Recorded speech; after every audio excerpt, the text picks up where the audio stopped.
5 ವರ್ಷ ನಾನೇ ಸಿಎಂ ಆಗಿರ್ತೀನಿ ಅಂತ ಸಿದ್ದರಾಮಯ್ಯ ಅವರು ಯಾವಾಗ ದಾಳವನ್ನ ಉರುಳಿಸಿದ್ರು ಆ ದಾಳ ಕಾಂಗ್ರೆಸ್ನಲ್ಲಿ ಸಂಚಲನವನ್ನ ಸೃಷ್ಟಿ ಮಾಡ್ತಾ ಇದೆ. ಡಿಕೆ ಶಿವಕುಮಾರ್ ಅವರಿಗೆ ಆತುರ ಕೂಡ ಇಲ್ಲ, ಆತಂಕ ಕೂಡ ಇಲ್ಲ. ಹಿಂಗೆ ಹೇಳಿದ್ ಯಾರು ಕೇಳಿದ್ರೆ ಡಿಕೆ ಶಿವಕುಮಾರ್ ಅವರ ಸಹೋದರ ಡಿಕೆ ಸುರೇಶ್.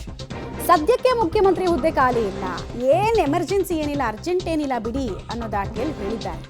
ಕಾಂಗ್ರೆಸ್ ಪಕ್ಷದಲ್ಲಿ ಯಾವುದೇ ಒಳಜಗಳ ಇಲ್ಲ ಅಂತ ಡಿಕೆ ಸುರೇಶ್ ಅವರು ಹೇಳ್ತಾ ಇದ್ದಾರೆ. ನಾವದನ್ನ ಕೇಳಬೇಕು. ಮುಖ್ಯಮಂತ್ರಿ ಹುದ್ದೆ ಸಿದ್ದರಾಮಯ್ಯನವರು ವಹಿಸಿಕೊಂಡು 2 ವರ್ಷ ಆಗಿದೆ, ಕೆಲಸ ಮಾಡ್ತಾ ಇದ್ದಾರೆ.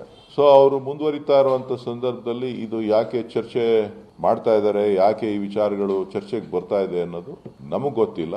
ನೀವು ಮಾತನಾಡಿದವ್ರನ್ನೇ ಕೇಳಬೇಕು, ಅಲ್ಲ ಅವ್ರನ್ನೇ ಕೇಳಬೇಕು, ನೀವು ಮುಖ್ಯಮಂತ್ರಿಗಳನ್ನೇ ಕೇಳಬೇಕು ಯಾಕೆ ಈ ವಿಚಾರ ಹೇಳಿದ್ರಿ ಅಂತ ಹೇಳ್ಬಿಟ್ಟು.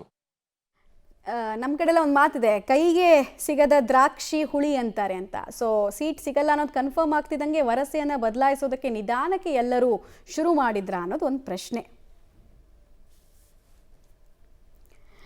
ಡಿಕೆಶಿಗೆ ಕಾಂಗ್ರೆಸ್ನಲ್ಲಿ ಹೆಚ್ಚಿನ ಶಾಸಕರ ಬಲಾಬಲ ಇದೆಯಾ ಇಲ್ವಾ ಅನ್ನೋ ಪ್ರಶ್ನೆ ಕೂಡ ಮುಂದೆ ಬರ್ತಾ ಇದೆ. ಯಾಕಂದ್ರೆ ಸಿದ್ದರಾಮಯ್ಯ ಅವರು ಹೇಳಿದ್ರು ಡಿಕೆ ಶಿವಕುಮಾರ್ಗೆ ಶಾಸಕರ ಬೆಂಬಲ ಇಲ್ಲ ಅಂತ. ಸೊ ಇದಕ್ಕೂ ರಿಯಾಕ್ಷನ್ ಕೊಟ್ಟಿದ್ದಾರೆ ಡಿಕೆ ಸುರೇಶ್ ಅವರು.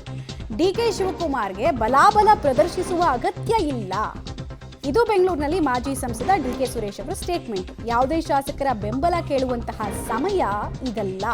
ಶಿವಕುಮಾರ್ ಒಬ್ಬ ಪ್ರಾಮಾಣಿಕ ಕಾರ್ಯಕರ್ತ, ಸಿಎಂ ಹೇಳಿಕೆಗೆ ಸಿಎಂ ಬಳಿನೇ ಕೇಳಬೇಕು ಅಂತಿದ್ದಾರೆ ಡಿಕೆ ಸುರೇಶ್ ಅವರು. ಬಟ್ ಇಲ್ಲಿ ಬಲಾಬಲ ಪ್ರದರ್ಶಿಸೋ ಅಗತ್ಯ ಅಲ್ಲ. ನಿಮ್ಮ ಅಣ್ಣನ ಬಗ್ಗೆ ಅವ್ರು ಹೇಳಿದ್ದು ಅವ್ರು ವೀಕ್ ಲೀಡರು ಅನ್ನೋ ದಾಟಿನಲ್ಲಿ ಹೇಳ್ದಂಗಿತ್ತು ಸಿದ್ದರಾಮಯ್ಯ ಅವರು.